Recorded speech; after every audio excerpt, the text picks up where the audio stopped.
Come one, come all. You are now listening to the Ox Podcast. Every week, Monday night, hosted by Stilo and Max.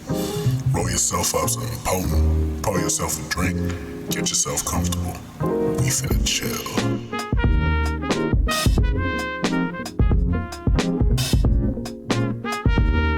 Hello, everybody, and welcome to another episode of the Ox Podcast. As always, it's your boy Stilo, aka OG Homunculus. I'm joined by Max, and welcome to our 100 subscriber special. Woo! Yeah! Woo! Genuinely, thank you guys so much for subscribing and supporting this podcast as much as you guys have. You have no idea how much it means to me and means to Max. It is fucking crazy that this is where we are in our career as podcasters slash journalists. It's fucking wild. I wouldn't even consider us journalists. We just fucking vibe. No. Yeah. No. That's giving us too much credit. I think so too. Yeah, let's get right into it. This is not going to be a regular episode. We're not going to talk about what we've been listening to or anything like that. We're just going to jump right the fuck into the questions. Thank you guys for asking them as well. Thank you guys for tapping in with the Twitter, the Instagram, all that shit. First question we have from Robin, who is like literally a cast member of this show. So thank you for asking these questions, Robin. First one is, how did the podcast come about and who brought up the idea first? You want to take this one or you want me to? I think the answer is the same either way, but Either way, yeah. So I originally brought the idea up, and it was more just like the general concepts. I think a lot of what it is now is the result of us like fleshing it out to be what it is. 100%. It was a very loose idea of just like we could do this thing. Incredibly so. It seems like there's not much representation. Like there's very little, at least, for a lot of artists. And a lot of discussions that I feel like people don't have for one reason or another that they kind of need to hear. I think that's one of my favorite things about what we do is like sometimes people just say and do some dumb stuff, and that they do, my friend, and they need to be made aware that it's dumb or they'll keep being dumb. That's how I feel about it. So, and like I think a big thing that we both set out to do is we are not afraid to ruffle feathers for feathers that need to be ruffled, because there's a lot of fuckery that goes on in the underground scene, and I think people need to be called out for it. To a degree. Like literally in the episode that we just recorded, we called out Makami for being kind of a dickhead. And like I don't know about called him out, but he definitely could fix up a little bit. Exactly. And yeah, like this whole thing started really like I've always kind of wanted to do something like this, but never really had a reason to. And then Max reached out to me at a time in my life where I needed something to keep myself fulfilled, I guess. Like, this whole thing really is your brainchild, Max, all things considered. And you were like, listen, like, the kind of vision that we had set up is, like, we have the weekly episode where we do what we want to do. We talk about what we want to talk about because, we're both into hip-hop, obviously. We're both into vinyl. New releases, we have very similar tastes, so, of course, it lined up. And then I kind of asked if I had the blessing to run with it and turn it into, like, interviews and, like, XYZ. And you were like, please, by all means, go ahead. And then it's kind of turned into this fucking creature that it is now, where I'm interviewing artists that I think are dope. We have a Discord, like it's growing and it's turning into this whole thing. And like, I know a few of our listeners will remember the really scuffed demo episodes that we did that are nowhere to be found on the internet now. And like, yeah, this shit kind of just started out as like, not a joke per se, but like, just something fun, something casual that we can do. And it's turned into this beautiful little thing that we're doing. And like, I say it every day, this is genuinely like one of the most fulfilling things I've ever done in my life. And I have you to thank for that, Max. So yeah, we're up, we're chilling.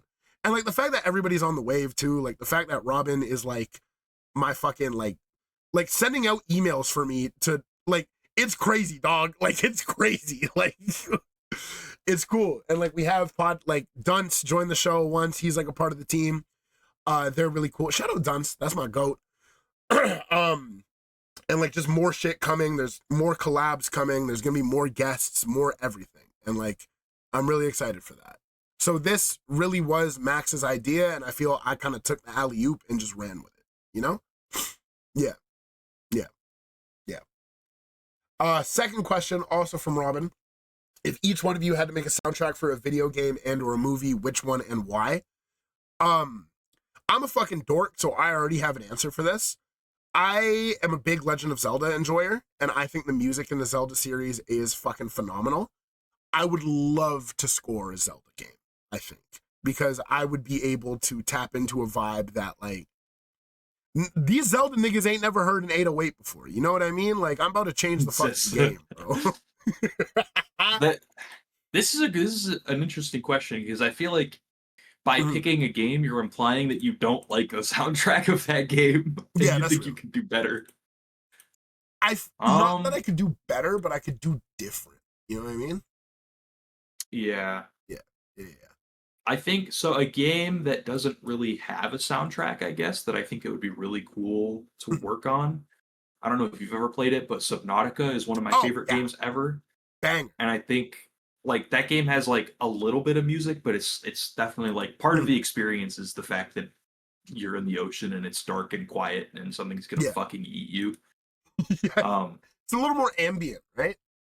Yeah, I think even like working on something more like even just ambient noise, I think would be cool, even if it's not necessarily like a soundtrack, just like not necessarily music. But have you ever made ambient shit? Because I know you be producing sometimes. Have you ever made like ambient-esque music, I suppose? that shit is way too difficult. So real, actually. I feel like I don't know. I feel like I'd want to like buy like a synth or something like that, like something to learn how to play. I am not willing to learn an instrument though, so fucking real, actually. I won't be doing that. But you know, I get you. That shit would be dope, actually. I think a Subnautica like kind of OST situation would go fucking crazy. Mavi Dick Eater is nuts, man. Come on now. Sorry. Yeah. Okay. Cool. Shout out, Robin. Appreciate you for asking the questions. Now we're gonna move over to the Twitter. There's a few questions in the Discord. Like Gloves, I know you want us to talk about Ethiops. I'm gonna keep it a stack. We do not have the time to do an album deep dive today. And peace to my guy Tong for saying I want you to just talk about whatever we want. We're doing that, so I appreciate you. And my nigga Joel asked, what is your thought process while writing Razor Blade, which is a song that me and him have out together? To be completely honest with you, I said I want to write some hard shit that matches this hard ass beat. So I did, and I fucking bodied that shit. Yeah. Listen to Razor Blade, actually. That's like low-key one of my craziest verses ever. Yeah. Where is podcast chat? There we go. Next question we have from my guy Nico. Stream Babel Tower, or just Tower, not Babel Tower, sorry. Stream Tower, crazy album. Shout out to my guy Nico. He asked, how did y'all meet and what's your guys' dream guest? This, I think, is a pretty funny story, actually, because Mavi was doing a show in Toronto for the Shadowbox tour. And me personally, whenever I go to a concert that I'm going with by myself, I always firmly place myself in the front corner just because I think that's usually the best view. And you were there with a homie of yours, I want to say. Yeah. And then I don't know how we started talking, but me and you just started chopping it up with the homie as well. And then my guy Xavier pulled up a little bit late. Shout out Xavier, Zangro, my fucking goat. Love you, dog. And then we all just started chopping it up about music, about hip hop, everything like that, and in between. It was an incredible show. It was long as fuck. And I know you guys had to drive back to the States that night, which was like fucking crazy. And yeah, we were just hanging out a little bit afterwards as well, because we wanted to get our vinyl signed, and that just didn't happen because the crowd was full of dickheads and Mavi didn't want to show up. Completely understandable, but and then yeah, like we were just chopping it up afterwards. I got like your social media or whatever, and we'd been mutuals for some time, homies, whatever. And then yeah, here we are now. I think that's pretty much it on how we met. Pretty much, yeah. I think they've alluded to it a couple times too, but like, yeah. It was pretty much that. Then The saw Vince each other Staples show again as at the well. Vince show, but Yes, you were preoccupied, to say the least. to say the least. Bro, I'm telling you, every concert that I go to, man, there it just ends up with a crowd of people around me, and I'm talking about whatever the fuck, you know? And like Type shit. that show was no exception because it really that was a good time. I had like fucking 40 oomphs in that building, bro. Crazy shit. Yeah. But still, that was a really good show as well. That Vince show. I think we were in a relatively similar part of it. I think you were a part of that circle that was around me. Were you not? And what show? At the Vince Staples show. I don't think I saw you really at the Vince show. Maybe. I saw you very briefly at the beginning. Yeah. I don't remember seeing you too much after, but yeah, because I was lost in the fucking sauce that night. So dicey. Yeah. And in terms of a dream guest for me, I feel Billy Woods is the easiest answer, or Elucid. Definitely the Shrapnel guys. Something that I think is more reasonable and achievable would be Backwash. She's a guest that I want to get on really badly, especially in the Toronto scene. Oh fuck, dude, so many people. I had the privilege of sitting down with the Wave Generators, Hike Keech, and Nosage from No Kingdom. That was honest to God a dream guest for me. The Shrapnel guys for sure. Mavi would be crazy, but I know he doesn't really do too many interviews. Elucid for sure. Yeah, those are my dream guests. I know you don't really do the interviews, but I know you have a few. I'd imagine you have a few dream guests that you would definitely sit down with. I'd pull up to a couple if it's the right artist. I just don't want to like if I don't know an artist super well, I don't want to pull up and like fucking blow smoke up their ass, ask some bullshit ass questions that anybody could ask them. You know, like type shit. Yeah. That makes sense. I guess like a few of the artists that I guess would be a little bit more like achievable that I would definitely like have something for. For sure, Pink Sifu. Yeah. I think that's one that we're both absolutely would love to have. Me, you, and Robin would 3-man that interview. As crazy as that sounds. 3-man is crazy. I'm sorry. That's three-man is crazy. I don't really know why you said that, but yeah. Yeah. Sorry. That we got Mike Shab for sure. I think that would be sick. You could pull some Toronto strings. Even Nicholas Craven. I think that'd be really fun. That would be dope. To talk to him. So maybe we could get something like that in the works, and hopefully. I feel like Craven would be a really interesting person to talk to because of his output and like how often, like how is it to work with artists who will drop a shit ton and artists who don't drop a shit ton. Like you work with Boldy James, who releases 15 million albums a year. Yep. And you release 15 million albums a year with Fahim. Yeah. And and sometimes you'll just like have a beat on a Navy Blue album that and he drops once a year. It's like which is a little more like prolific, you know? Prolific is the wrong word, but like 100%. Fahim I think it'd be cool to talk to him. Or not Fahim, sorry. Navy Blue isn't really a dump god, you know what I mean? No. Yeah, Craven is up there for me, I think. And I really do want to make it happen. I know Craven beats on Twitter a lot, so maybe something like that can happen. I did reach out to Z Loopers not too long ago. That would be cool, yeah. Yeah, maybe something like that can happen. Maybe. McKinley Dixon for fucking sure for me. I kind of fumbled because I was at the show and I got like not scared, but like I was talking about how important his music was to me, and I forgot to mention, hey, I do a hip hop podcast if you want to join, but whatever. Maybe down the line if the timing is right. Anyone though, like real life, like anyone whose music I enjoy, I would love to have on the show and talk to. Yeah, No God as well. That's gonna happen in the future, but me and No God are gonna chop it up about Wavelength, which is one of my favorite albums this year. That's gonna happen soon. Yeah. Next question from my man Jordan, aka Jordan Raps Good, aka my fucking goat, aka my beloved. Question I've been dying is, what's a great beat that surprised you when you found out who produced it? This one is not a specific beat per se, but finding out that Mike and DJ Black Power are the same person blew my fucking mind, dude. Like, mind you, this was when I was first getting into Mike's music when Weight of the World dropped. And I think it was the beat for the self-titled song on that album, Weight of the World, where it starts with this like crazy sample chop, then it goes into that like little dancey shit, and then it flips into like, that's like one of my favorite beats of all time. And then doing research into DJ Black Power and finding out, oh, it's also Mike. I was like, holy shit, dude. You know? That was crazy for me. Real shit.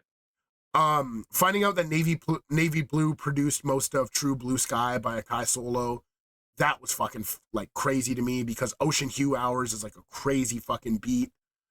Those are the only two I can really think of off the top of my head, if I'm being real. For me, it's probably finding out that Earl produced Sense off of Let the Sun Talk. Yeah. That shit's That was crazy. a crazy one.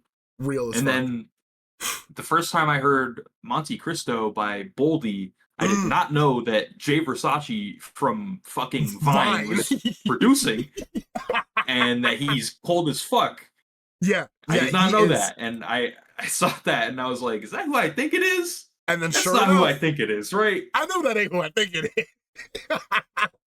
And yeah, he's crazy, man.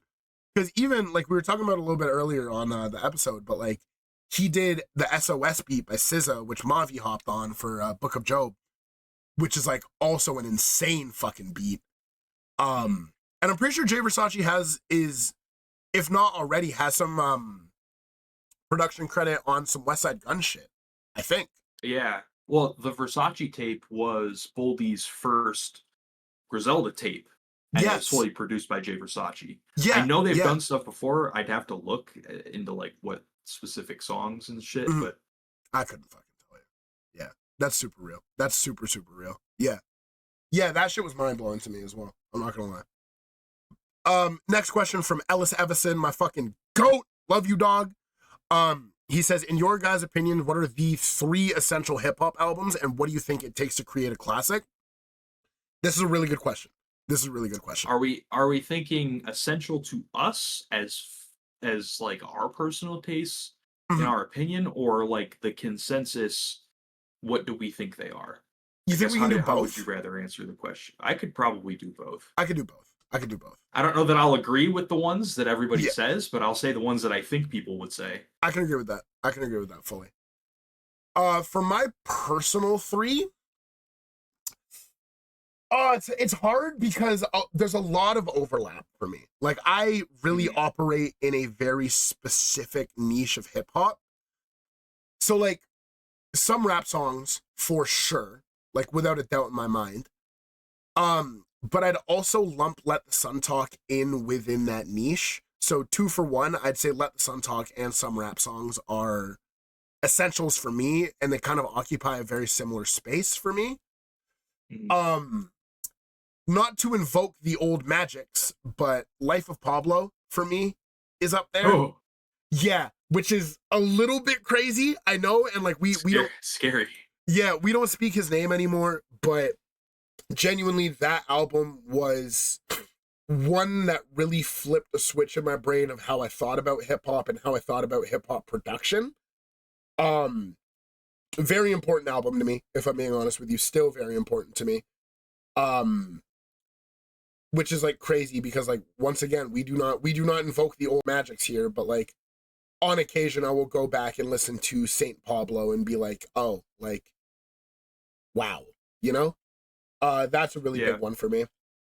And then honest to God, I'm gonna lump 2 in 1 as well. Dirty Sprite 2 and Barter 6 by Future and Young Thug, respectively. When I was first getting into hip hop, I was very much so, I don't listen to that ignorant drug rap. I listen to lyrical stuff. Like, I was fucking 15, please bear with me. And I remember there was one night where me and my older brother, he was like, you need to tap the fuck in. Sit down and come listen to this with me. And he played Blow a Bag and Lil One off of Dirty Sprite 2. And I was like, holy shit, dude. And then that kind of got me into like trap music and more like that side of hip hop, for lack of a better term. And then right afterwards, he played With That by Young Thug, and then Check, and then Halftime. And I was like, whoa. And like, I truly owe it to those albums to open my mind to a lot of hip hop that I like today. Like, Mhm. I don't think I would like Saw Baby as much as I do if not for that. I wouldn't like, honest to God, like in a recent release, I wouldn't like the Tony Snow record from earlier this year if not for that. I wouldn't like the Pinball albums if not for that, I don't think. So those are some pretty big essentials for me. And your personal essentials. Which ones you picking? My personal essentials, I think, would be Mm. first, it would probably be Pinata, Yeah. Freddie Gibbs, and Madlib, because I think that was this really like important intersection point for a Yeah. lot of artists in their careers. Mhm. Freddie being like this was Freddie's first like big body of work, obviously. Yeah. Um, Yeah. Working with a producer like Madlib, who at that point was, I mean, world renowned. Mhm. I Mhm. think the most interesting thing for me with that album that I think makes it so essential are the features. You Mhm. have people like Raekwon, Scarface, Yeah. like Titans of the the game. so-called like older generation. Yeah, especially at that time when like in 2014, the early 2010s, a lot Mhm. of hip hop discourse was kind of just like what happened to the music that I love from the Yeah. 90s and Yeah. early 2000s. Hundo Um, P. and so like having people like that on that album, I think was a really important thing. But then also, Mhm. the Earl, Domogenesis, um, Yeah. Mac Miller on the outro. Oh Like fuck. there was this really, to me, it's this really interesting intersection in time with so many artists whose careers were going in very, very different directions. I mean, Danny Brown was on it, Yeah. Absol, Yeah. um, Oh fuck. Domogenesis Oh, that's twice. such a Like crazy album, dude. to see that there was all this point in time where all of these people were kind of like on the same page for one thing, Mhm. despite how different their music that they make then and even now is, I think Yeah. is really important for like in my opinion to understand and get like a sample of a lot of the history of hip hop Agreed. from Fully. 2014 and on. I could honestly argue that you could drop a non-hip hop listener into that album. They could listen to it and get a pretty good idea of like the whole genre. You know? That's yeah, I think I Yeah. could agree with that. Yeah. Yeah. There's a lot on there that I think has so much overlap with a lot of other stuff. Like, and a Yes. lot of the artists that are on there, based off of what you hear from them in those songs, you'll know if you're gonna like their music or not. Yes. Because I Yes. think everybody did exactly what they do in their music on their features. So Absolutely. Absolutely. And yeah, yeah, that's an incredible pick, actually. That's so fucking real. That's so fucking real. Yeah. Mm-hmm. Mm-hmm. I would probably say, kind of in a similar vein, I think one of the most important aspects of hip hop that's completely overlooked Mm-hmm. is the beauty of production and Yes. instrumentals. Yes. I think that is more important than the raps a lot of the time. I can um, absolutely agree with that.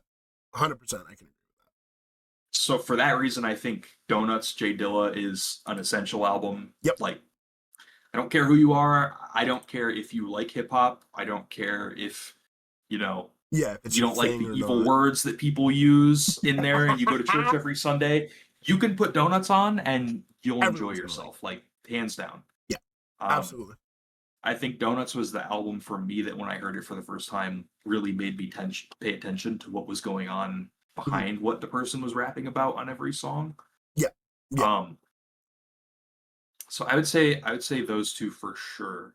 And kind of similar to you, it makes me want to pick something that I feel is like my third one is like the quintessential Mhm. 2020s album Yeah. that I Yeah. think very well represents the underground scene because I I think the other two like occupy like two very big spaces in hip hop. yeah, like classics, right? Yeah, Mhm. I would say It's hitting a point though where we're halfway through this decade. A lot of albums that came out in the early 2020s slash 2020, I think can be regarded as classics now. yeah. Yeah. Okay. I have mine picked. My third one. Dare I ask? I think it has to be 1999 Joey Badass. Yes. Oh my god, yeah. Yeah. Absolutely agreed. Abso-fucking-lutely agreed. There's a lot of like adjacent albums I feel like you could pick. Like I feel like you could pick probably Wolf by Tyler Uh-huh. Uh-huh. in the same sort of realm, but like this idea of like the hip hop posses making a comeback in the early Yes. 2010s Yeah. and like Yeah. Pro era, man. Oh, you're preaching to the like fucking choir right now, dude. yeah, I think those kind of like those three albums between like the hip hop producer duo Mhm. type situation with Pinata, Yep. the like collective more like like pro era movement from 1999, and then like Mhm. how Mhm. much I value production from Donuts. I would say that those are probably my three essentials. That's so real. That's so fucking real, actually. And I think 1999 was such a moment in time because it was like 2011, which was like a very interesting time in hip. I mean, I was fucking 10 years old, but Mhm. like it's like you were saying, where it's like, what happened to the game that I love? And then you get these young cats doing this whole like boom bap 90s revival kind of thing, where it bridged the gap in quote unquote modern hip hop and like the classics. You know what I mean? And then that Right. started like a whole fucking wave, bro. Like with no 1999, we don't get a lot of projects that are out right now. You know what I mean? Like Yeah. with no 1999, this might be fucking crazy. With no 1999, we don't get Haram. You know what I mean? That might be In a little out some crazy twisted way, I think that's true. there. Yeah, yeah. Because I don't know the way hip hop was moving. I feel we needed something to kind of put the spark back into like the fundamentals, for lack of a better term. And Mhm. Haram is very much so not a fundamental album, but I feel if the game moved the way that it did, like, okay, Haram was actually a horrible fucking example. But like with no 1999, we wouldn't get like the navy blue shit. With no 1999, we wouldn't get I can't think, but no, I agree with you. I agree with you fully. Um, in terms of like essential hip hop albums, Illmatic, I'd say, is up there. Um, Mhm. that's like a legendary fucking album, and rightfully so. That's up there. I don't listen to a lot of older hip hop, but I'd honestly God say Enter the Wu-Tang 36 Chamber Flow. That's up Yep. there. But it's fucking crazy because those albums are like 30 years old now, and I'm thinking about like shit that happened like in the 2010s, and that's so long ago as well. Like in terms of like, Yeah. you know, um, not to invoke the old magics, but we have to give the man who shall not be said his flowers in terms of what he did for hip hop. You know what I mean? Like True. graduation, late registration. I'll agree. Yeah. Like Yeah, I'm probably also gonna say a Kanye album, yeah. but And I guess it would be what red fucking beautiful dark twisted fantasy. Jeez Louise. I would say that's up there in terms of a modern classic. mhm. Um Definitely my bias speaking, but Haram for sure. Haram is a Mhm. classic to me. In terms of what I think it takes to make a classic, replay value, impact slash influence, and just bars and production, bro. You know what I mean? Like at Yeah. the end of the day, that shit got a slap. You know what I mean? Though I'd say those would be up there for me. Definitely Illmatic, because Illmatic changed my fucking life when I heard that shit, bro. Yeah, yeah, yeah. I'd say yeah. Hmm. And like I don't give the Tough. 90s the flowers it deserves, I think. I know I need to go back and listen to a lot of shit. All right. I think for mine, I don't know that I would agree with all of these sentiments. Not Mhm. that these albums aren't important, just Yeah. think that they aren't necessary. They're the ones that people would say shaped a lot. Yeah. I guess I could agree that Mad Villainy is probably responsible for all of the Yeah. Yeah. like underground scene that we currently have. Like Agreed. it is the top of the family tree, I think. Yeah. Um, Yeah. it's kind of what made producer rapper Rapper collab albums collabs. cool again. Yeah. Um, Because Mad Villainy was 2004, I want to say. mhm, Yeah. yeah. Oh, fuck me, dude. I was 3 years I old think when that that was shit one of came the out. albums. That's one of the ones that really made people start to care about producers. Yeah. Agreed. Um, Agreed. Because obviously, To Pimp a Butterfly. I mean, yeah. you can't really. I Yeah, don't you know. can't. I don't know. I think To Pimp a Butterfly is probably the one that everybody would say, but I Yeah. think Good Kid, Mad City is more of like it caused more of like a An impact. shift in perception and Yeah. like how people viewed and understood storytelling in hip hop. Absolutely Um, agreed.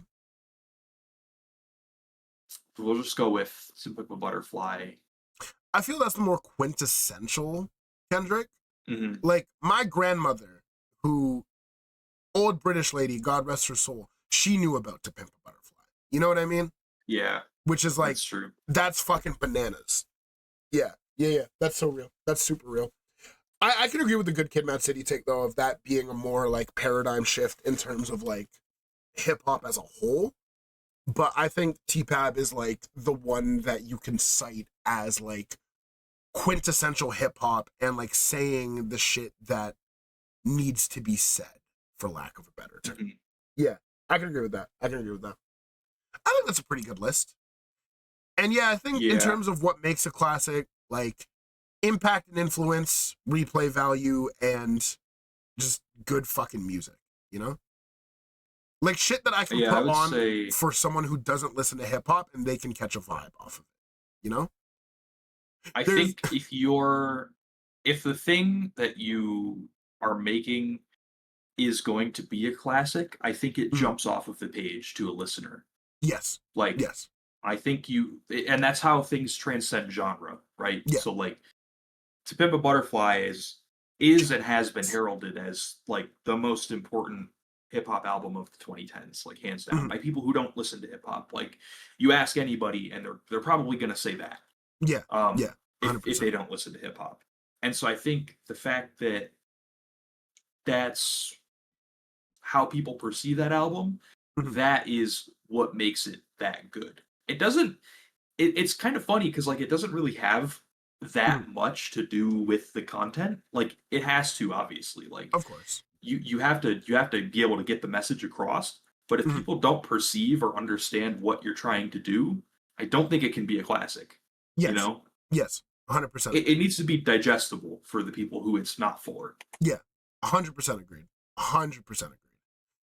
And like that's what I think makes To Pimp a Butterfly so good. Where yes, you have the cuts that are a little out there. You know, you have your U's, you have your Blacker the Berries. You know what I mean? But you also have your King Mhm. Kunta. You also have I. You know what I mean? You have the songs that are easily digestible and you could put on for anyone and like they could catch a vibe off of it. You know? Yeah, that's real. That's real as fuck. Banger question, by the way, Ellis. Appreciate you, bro. Yeah, I think that's a good answer to that. Say.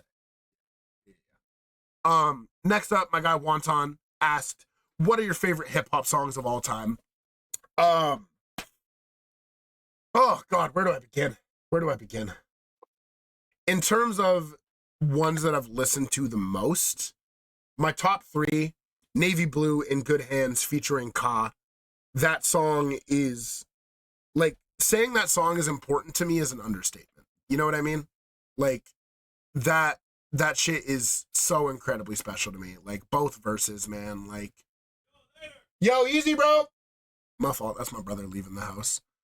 This nigga does not know Type I'm shit. recording the podcast. That's crazy work, bro. Fuck that nigga. Let's send him hate mail. Don't do that. Wow. That's crazy. I'm sorry. In Good Hands is up there for me. Self Love by Mavi is another just incredible song that means so much to me. And it's one of those ones I could turn on at any moment and listen to it top to bottom. Like, if I hear Self-Love, more than most likely I'm going back and listening to Let the Sun Talk as a whole. You know what I mean? Mm. So many lines on there that just stick out with me. Like, Mama, what is it? I'm fighting Titans, can't invite Mama, wipe your tears, I'm fighting Titans, can't invite you in. I ain't give a fuck till my lungs had to fight for air. I can't talk to God just for my knees' sake. You plant love, love will grow. You plant fear, fear will grow. You planted me, then me would grow, but I was branded Negro. For my niggas, we ain't free until she free too. For my sisters, we ain't free until they free. Crazy. Like, crazy, man. Yep. That song almost single-handedly changed the way that I write and the way that I speak as a whole. I feel listening to that album made me more articulate, which is like fucking crazy. Big one for me is No No by Mike. Started picking up these habits at an early age, getting faded in the madness just to cure the pain. Like, that, what else needs to be said? You know what I mean? And like, there's such a relatability of it for me with Mike's music as a whole. But that song for me was very much so one that I was like, oh, this dude is special. And like, this dude makes music for people like me. You know what I mean? Next up, I have Azucar Earl Sweatshirt. Not a black woman I can't thank, bro. Like, real life, dog. Like, that shit is crazy. One of my favorite instrumentals of all time. So fucking good. So fucking good, man. Just hits for me. Like, whenever I'm feeling like I'm losing my mind, I put that song on and it kind of grounds me. And I've been losing my mind a lot recently, so Lord knows I've been spinning it like crazy. Really fucking good. I also have Arm & Hammer, Falling Out the Sky. I think what I love about that song so much is it's like, obviously a very narrative piece. Like, you have Earl talking about, you know, the death of his father and how he was doing that. You have Woods reminiscing on a summer where he was painting houses on the West Coast. They paid by the shift. The boss was an enterprising white kid, evil-eyed everything he did, shit gig, but he didn't quit. And then a Lucid talking about going to like summer camp as a child, and like, it's just such a perfect encapsulation of all three of their styles on arguably one of the best instrumentals of all time ever. So fucking good. So fucking good. Off that same album, Stone Fruit, Arm & Hammer. Lucid just invoking the spirits with him chanting over a haunting but beautiful instrumental. And arguably Woods' most abstract verse. I don't like that people call Billy Woods an abstract rapper, especially because of how in his fucking face you are, or he is. But this one takes a little bit of parsing through, and like, to me, it really resonates. I perceive it as him talking about an abusive relationship he's been in, and like, you know, men don't really talk about that a lot. And I think it's important for men to talk about that. And it's just one of those ones like, she held the skull but drank rosé out my living head. Like, oh my God, dude. Crazy. And Beloved Paradise Jazz, McKinley Dixon, the whole album for sure, but the title track is just like fucking crazy, man. I could literally go on for hours, bro. That's the thing. I could go on for hours. Maxo, Time, Mozambique Drill, Makami. I'm literally just going through my top listen to songs. Town Crier, Town Crier, MAVI, Spelling by Elucid, The Giver by MAVI, Isaiah Rashad's fucking discography. Like, yeah, like I could go on for hours, bro. I could go on for hours. But those are big ones for me. Those are really big ones for me. What about yourself, brother? Because I just spent the last 10 minutes fucking rambling. I was about to say, I'm not going to do that many, but... Yeah. Was the question just hip hop? It was just hip hop. Yeah, favorite hip hop songs. So my most streamed hip hop song ever, and probably one of my favorites, is $500 Ounces. Oof. West Side Gun, Rock Mercy, Freddie Gibbs. Yeah. Yeah. So good. So fucking good. Self Love, MAVI. Yep. Big Ass Bracelet. Yep. West Side Gun. Lucha Bros, Oof. The Currency, and Oof. Benny. West Side Gun. Crazy song, dude. Illegal Search and Seizure off of Bo Jackson. Yes. I really like that sample. Shit's crazy. Miracle Baby. Oh my god, yeah. Oh my god, yeah. So real. So fucking real, man. Muscle Beach. Muscle Probably Beach. my favorite off of Burning Yeah. Desire. Which is crazy because that's my least favorite off Burning Desire by a mile. That's crazy. I love that song though. Don't get it twisted. I love that song. But bro, the self-titled to Burning, They Don't Stop in the Rain? Okay, there's 25 other songs. So real. You know what? So real, actually. Yeah. I got Yeah, that's real. Playtime Interlude at the end. Yeah. That's super Actually, fair, no, that's not my favorite off Burning Desire. I lied. It could be like 10 other songs. It really could, man. It could be African Sex Freak Fantasy. Could be that. How do you tell people that that's like, yeah, like, You yeah. don't. You pick a different song, but you secretly like it. Exactly. Mid-July. My brother got a hoodie and a ski mask. What happened to Virgil? Oh, it gets me. It gets me, dude. Yeah. Fuck. What a name. What a fucking name, dude. Yeah. That's super real. I forget that you're really into the Griselda shit sometimes. And like that was kind of your... It was like all I listened to for like 2 years. So that's why a lot of my listening history is polluted by it. That's real. That's real. That's super real. Yeah. One in recent memory that I know is going to become one of my favorite songs of all time. Exhaust, Earl Sweatshirt. Yeah. Fuck me, dude. Like, you know, like, holy shit. At the end of the day, it's really just you and whatever you think air mailing you strength. Yeah. Yeah. Yeah, yeah. That's up there. Genuinely, dude, I could go on. If you search up on my Twitter page, best song of all time ever, there's like 17 different songs that show up, dude. Like, yeah. And almost all of them are hip hop. Yeah. Yeah, yeah. Next question we got from Xavier, aka Zangro, my fucking goat, my brother, my beloved. Here's to many hundreds more. Cheers, my friend. I appreciate you. He asks, what is your Grail concert?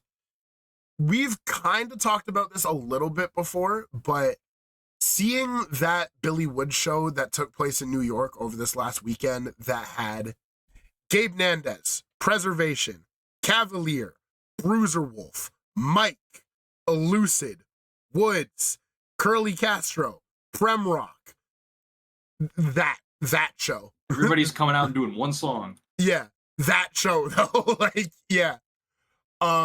That's a big one for me. I'd say another MAVI show with kind of that Charlotte lineup. Messiah, Overcast. That was up there for me. Amir as well. That shit was crazy. I blanked on his name for a second. And Party of Two. That's up there for me. Earl Sweatshirt. Absolutely. That would be crazy.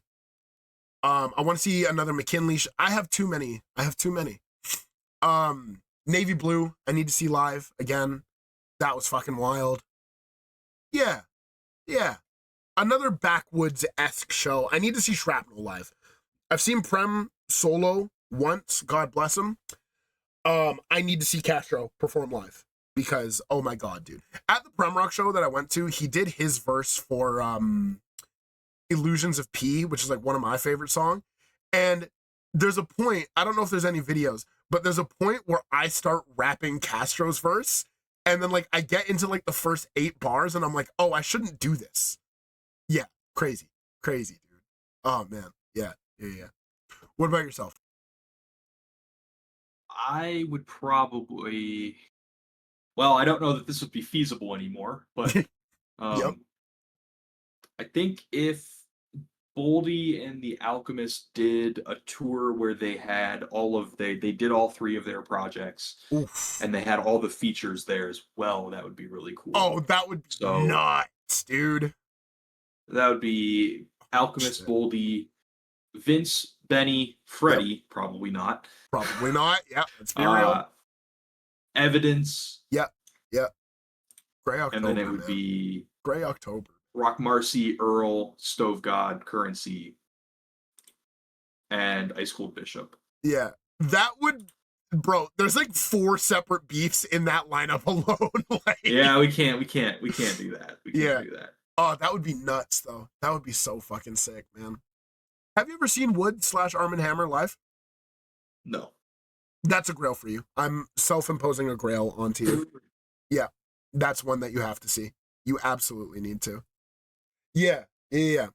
Up next, Gloves. I'm sorry, we're not talking about Aethiops today. We will eventually, but we can't do it. Appreciate you though, Neff. Tap in with Gloves. That nigga is a sicko fucking producer. You know what? He did say your favorite tracks on it. Asylum, No Hard Feelings, Versailles, 9X, Remorseless, Smith and Cross, I'd say. Half the album. Yeah, half the album. Exactly. The whole album. Whenever I'm in a horrible mood, I put on Aethiops and it gets me in the perfect vibe. It's great. Yeah. And then finally, that one dude, aka What's Good, one of my most loyal fucking oomphs. I appreciate you, dog. You be liking my random ass fucking replies sometimes, and you have that shit means something to me. Appreciate you, beloved. He asked individually, what are your 5 favorite artists and why? I have my top 5 most streamed pull up, which is pretty much like my top 5. Number 1, I have MAVI. As to why, I think his pen is fucking incredible, like one of the best ever. I think he has some of the most relatable and emotional music to me, where I relate to it. Not only do I relate to it, but also like it just fucking hits, dude. His beat selection is incredible. Everything, like, and every category that I think I could like an artist for, MAVI hits and blows out of the water. He's up there for me. My number 2 most streamed would be Mike. Same kind of shit, just incredibly relatable. The pen, the beat selection, the beat creation, just the vibe. Like, Mike is up there for me. Number 3, I have Billy Woods. What can I say about Woods that doesn't already get said? He is like a fucking machine in terms of his discography, in terms of the pen, in terms of the selection, in terms of the curation. Like, Backwoods is one of my favorite labels of all time ever. It's crazy. I know you see number 4. We're going to skip over number 4 because it is a much different climate now, and I don't really listen to him as much anymore. The old Magic. Bro. I don't know about that anymore, man. Not Elucid is up there for me in terms of an MC as well. I Told Bessie is like one of my favorite albums ever. All of his work though is fucking incredible. Like Shit Don't Rhyme No More. Fucking Save Yourself is crazy. Revelator is crazy. I really like when artists feel like shamans and feel like, you know, their music invokes something very spiritual, and I think Elucid is up there for me in terms of doing that.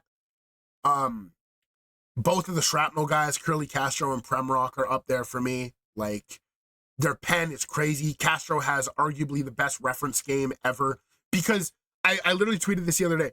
Why the fuck am I researching the Royal Tenenbaums? You know what I mean? And like, it's crazy. It's just crazy. Castro is fucking incredible. Premrock is nuts. He's up there for me.